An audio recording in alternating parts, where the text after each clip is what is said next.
Good afternoon. This is Occupier Kaylin coming to you live from Des Moines, Iowa, the Franklin Avenue Library.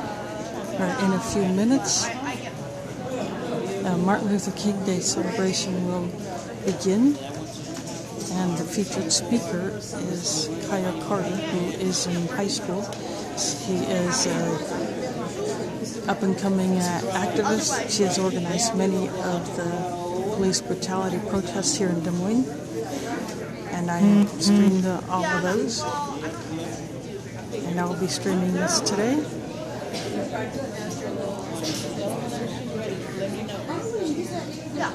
Stay tuned and wait for the big show to start. I'm live streaming. Yeah. Yeah, see, it goes straight up. It's straight up to the internet. So I have, as you can see, one viewer now.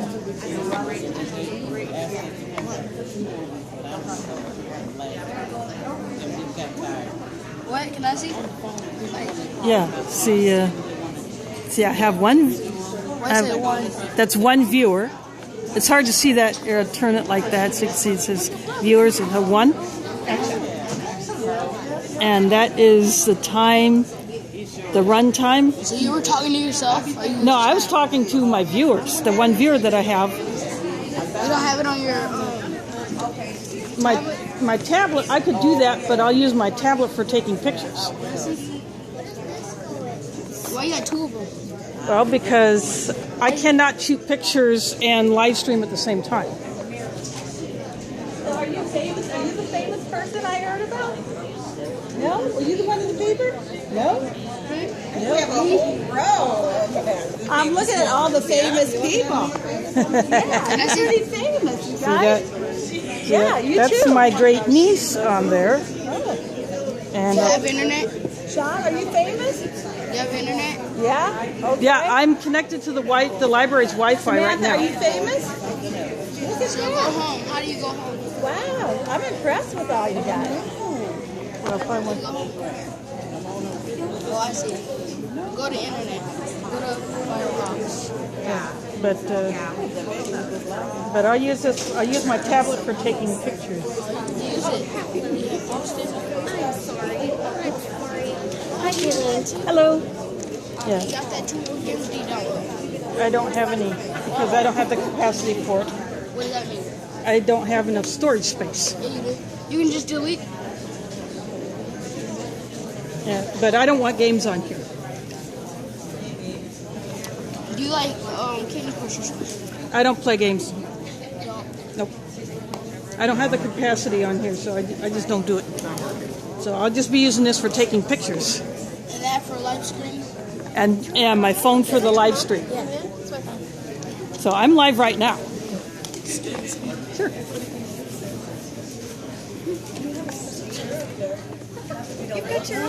Yeah, look at the names on the back.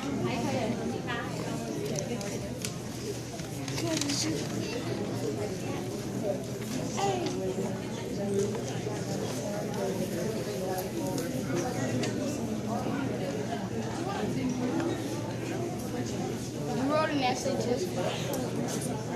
I'm not old enough to participate in that contest, so.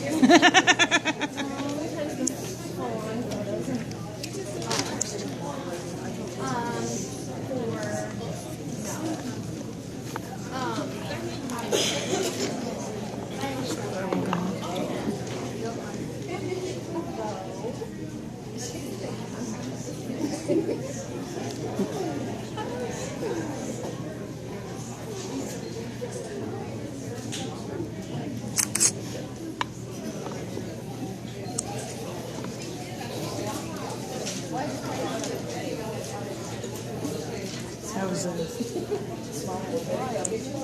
showing a kid how using my tablet, how the stream works.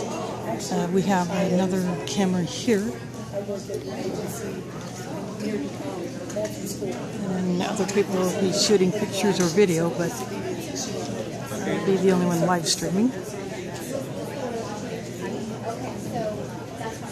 And down here we have the reserved for specific people, and I'm sitting on one of the reserved seats because there are too many were reserved for one family group. So I was told I could sit here, and this is the perfect spot.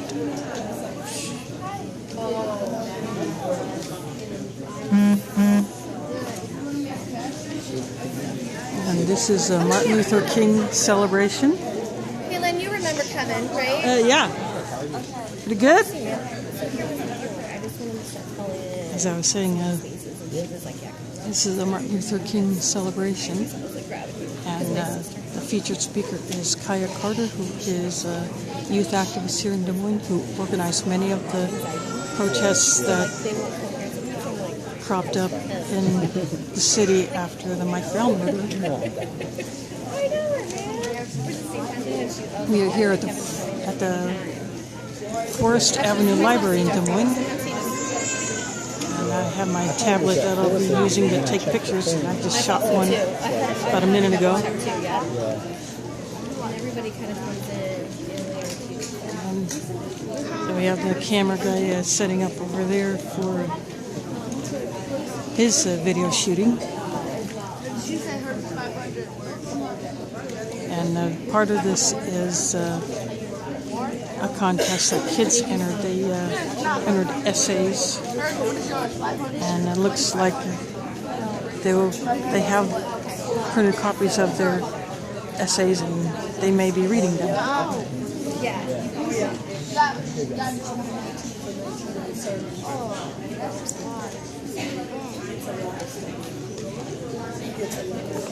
Good afternoon, everyone. Those in the back, just come on up and try to find a spot to sit down.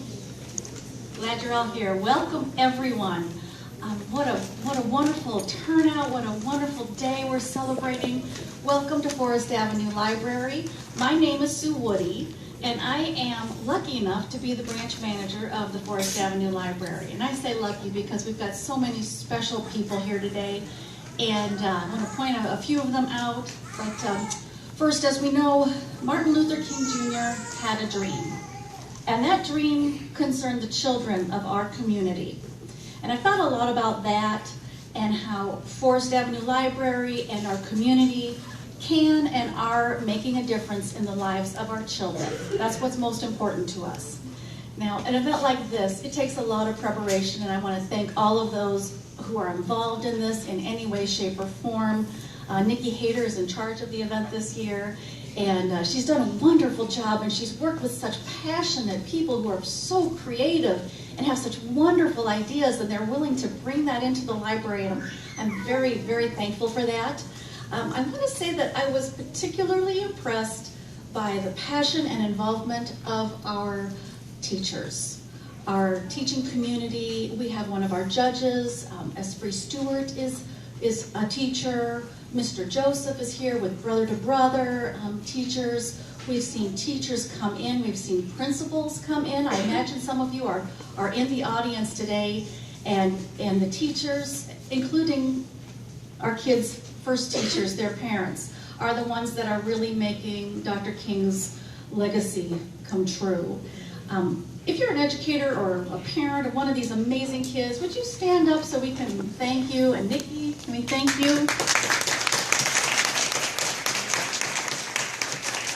Thank you. You deserve a round of applause. Amazing. Because I believe, like Dr. King, that education is the path that leads to equality. And Forest Avenue Library really holds that true. Something that we have this year that we did not have last year was our homework hideout. And I hope you all can peek in there before you leave. It's right in our study room. And the homework hideout is a place where kids in the neighborhood can come, safe, quiet, warm place to do their homework. We've got laptops, school supplies, and supervision. We've got some volunteers from the community who have taken their time to come to the library and work with these kids so that they have a place to do their homework. I'd also like to, it starts when they're preschoolers. I even see some preschoolers here today. we would love to welcome the Jesse Franklin Taylor Education Center to our community. I had the honor of delivering some deposits of books for every preschool classroom earlier this month. So every 2 weeks they're going to get a new deposit of library books for each classroom that they'll switch all semester long. So we're happy to support that and so lucky. King and Moulton are also some lucky recipients of some exciting news from Iowa State. So that's wonderful. Other universities that we are also involved in include our neighbors Drake. Drake University, we're doing some fun things with them, as well as DMAC. It's lifelong, from preschool to high school and beyond. We want to get the kids elementary schools here in Des Moines focused on what comes after high school, and that's continued education. On February 7th, we have it's called College Goals Sunday, but it's on a Saturday. But that's where they can come to the library and learn about getting financial aid to go on to college. And on that note, Diane Stone will be up here in just a moment. Our friends of the Forest Avenue Library have another special way of getting involved in the education of our youth. So, speaking of our youth, I would like to get on to the show, but first I would like to introduce our director and Mr. Greg Hyde. I'm thinking Dr. King. And I'd also like to recognize Linda Rowe, who is our deputy director. These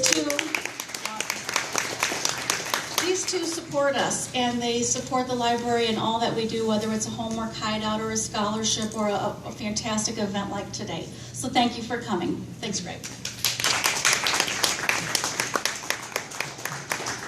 I want to thank all the friends and the staff for every year putting on this wonderful celebration for Dr. Martin Luther King. And Nikki told me that I was to talk about the library and the services of the library and the importance of the library. And I'm going to go off script and I'm going to say, you know the importance of the library. But one other thing, I was thinking last weekend about a telephone call I had, and I think it's very important that I say or mention a little bit about this telephone conversation. Now, many of you know from the first year that I came here that I lived in Atlanta for 34 years, and I was very blessed to become friends with Coretta Scott King. And we spoke a great many times together, and we did a lot of things together through the Atlanta Fulton Public Library system down there. And you know that she and I kind of butted heads together when she thought that all of my 16mm films should go out to this one place, and I said no, it should be spread out to anyone. But since her death, I have still continued to correspond with Dexter and Marty King III, but very much with Bernice. And Bernice and I were talking together in November about Coretta's papers. And we want to gather Coretta's papers and her correspondence because she had many, many friends, and pull them together in a meaningful place, and so they could see how Coretta so ably and so wonderfully continued Dr. King's message and pouring into the community. But one of the things that Bernice brought up was something that I had never thought about. And that was she was a little bit worried about this day. She was worried about the Dr. Martin Luther King holiday. And she said, you know, sometime in the future, Greg, will this become a holiday like Labor Day? Will this become a holiday like Memorial Day? Where it becomes a holiday that's another sale day at a store? And she was very concerned about that. And I was very much moved by that and said, no, I think we get it this time with this holiday. I think this generation, my generation and the younger generation, are going to strive to make this a day that we remember why it is a day. That it is a day that remembers the struggles, the dream, the passion of Dr. Martin Luther King Jr. And I was very, very happy to tell her about this celebration that we have at this library every year, and the many other events throughout the city of Des Moines that occur to celebrate the life, the passion, the dreams of Dr. Martin Luther King, as well as Coretta Scott King in her own, taking the message one step further. So for Bernice, for my memory of Coretta, and for all of the citizens, we must remember. We must remember what this day is all about. And again, I heartily thank the staff of this library system for for every year faithfully promoting, expanding the program to new and creative sources, because Coretta was really adamant about the creativity and the freedom of today's children will take the message forward. So thank you, the staff, thank you, the friends, for keeping us in tune with the day.